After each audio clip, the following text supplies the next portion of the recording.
Assalamualaikum warahmatullahi wabarakatuh. Baik, untuk pertemuan hari ini kita akan membahas tentang peta minda atau mind map atau peta pemikiran. Peta minda atau mind map adalah sebuah metode untuk mengelola informasi secara menyeluruh. Secara lengkap, mind map dapat digunakan untuk yang pertama menyimpan informasi, yang kedua mengorganisasikan informasi, yang ketiga membuat prioritas, yang keempat belajar memahami informasi dalam konteksnya, yang kelima melakukan review atas sebuah materi pembelajaran, dan yang terakhir mengingat informasi secara lengkap. Agar dapat memenuhi fungsi-fungsi ini, keenam fungsi ini, maka informasi yang ada di dalam mind map disajikan dengan cara menggabungkan kata dan gambar. Kata yang dipilih merupakan kata kunci atau keyword yang dapat memberikan efek stimulasi baik dalam logika berpikir maupun secara emosional. Sedangkan gambar yang dipilih disesuaikan dengan asosiasi terhadap kata kunci sehingga berfungsi mengaktifkan kelima indera dan kreativitas. Lewat penggunaan gambar, informasi yang dicatat seolah-olah bisa didengarkan, disentuh, dirasakan, dicium, dan dilihat. Seseorang yang menggunakan catatan mind map dengan baik bisa saja lupa dengan kata kunci yang dia tuliskan, tapi dia tidak akan pernah lupa dengan gambar yang dia buat. Gambar ini mampu membangkitkan indera sehingga memberi stimulus dan asosiasi untuk setiap kata kunci yang dicatat, beserta seluruh penjelasannya. Mind map juga dapat menjelaskan hubungan antara satu persoalan dengan persoalan lain, baik dalam hal perbandingan, tingkatan, keterkaitan, relasi, dan yang lainnya.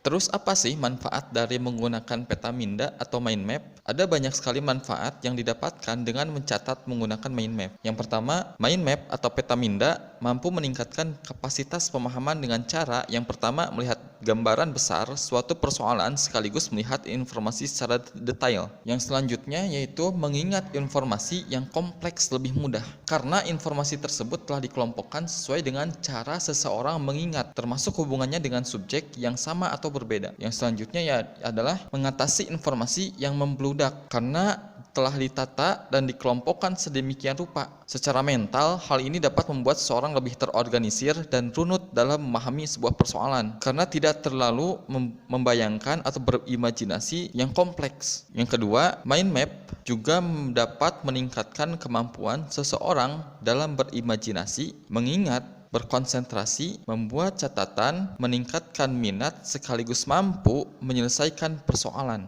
Hal ini dicapai karena mind map mengajarkan untuk melihat persoalan secara keseluruhan dan melihat hubungannya satu sama lain. Ini yang paling sulit dilakukan dalam hal catatan konvensional. Tidak hanya itu, dengan catatan ini, maka manajemen belajar pun menjadi lebih mudah. Informasi baru dapat ditambahkan, dihubungkan, dan diasosiasikan kapan saja dengan informasi yang sudah ada sebelumnya. Yang ketiga, mind map mampu merangsang sisi kreatif seseorang lewat penggunaan garis lengkung, warna, dan gambar. Ini membuat sebuah catatan sekaligus menjadi karya seni yang indah. Secara mental akan mempermudah kita untuk mengingatnya karena tergambarkan.